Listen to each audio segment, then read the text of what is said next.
By Rod North, Executive Director at Bourse Communications. Rod, good morning. Good morning. What's happening out there? Well, we saw our market take a bit of a hit yesterday, pretty much off the back of a surprise announcement by Australia's largest insurance company, QBE, that saw its share price drop 22% and lose about $4.2 billion in value. And I think there's some sort of valuable lessons here too for companies, because there's been a spate of companies that have decided to, a few years ago, expand, particularly into the US. And I mean, that can be a great idea, but I mean, if management's a bit thin on the ground and the performance doesn't happen, it can come back to bite you, because this is a company that for 9 years has reported very significant profits. I think the market was expecting that they would come in with $1 billion profit. The guidance, that the CEO has been giving for some months has been showing that things weren't too good, and then that sort of crystallised yesterday with an announcement that the loss is likely to be around $250 million. Market didn't like that at all. Market doesn't like surprises, so I think it sort of sent a bit of a message to a lot of other companies as well, that we're sort of not out of the woods yet, and you expand offshore, at your peril. Banks have been down that road before too and experienced similar situations as well. And on the economic front, we had some worrying signs on the employment front as well yesterday. Yeah, when you get the ANZ job figures, the survey comes out and you see a 0.8% decline there. It's really a bit of a bellwether for what's going to come out with the official figures on Thursday, where there's the expectation that our unemployment rate will move up slightly from 5.7 to 5.8, so that would only be adding 10,000 jobs.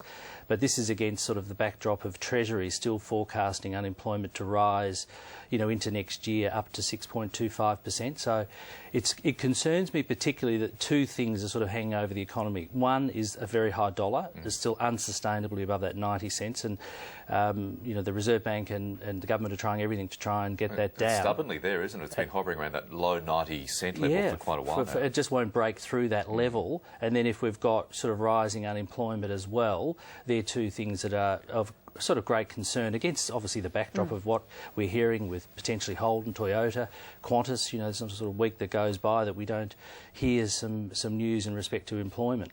Now, we're hearing all these optimistic forecasts for the retail period over Christmas. Are we really expecting it to be that good?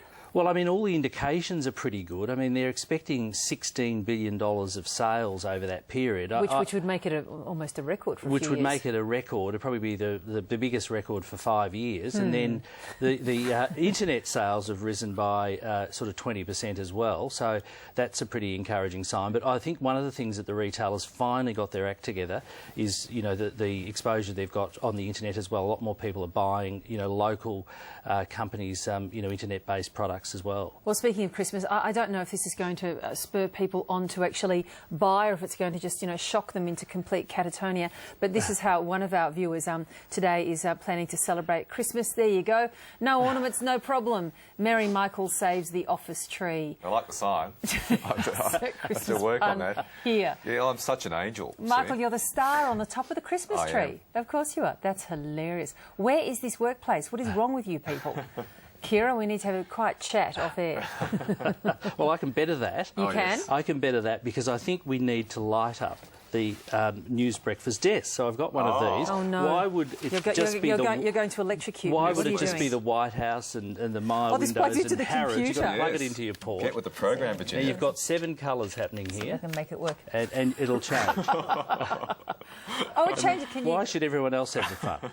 I don't think you can sit up there. We might need a bit of blue tape to stick. Now we're out of the shot. There we go. Oh, gorgeous. Now, you've got 7 colours happening there. Does it sing carols to me as well?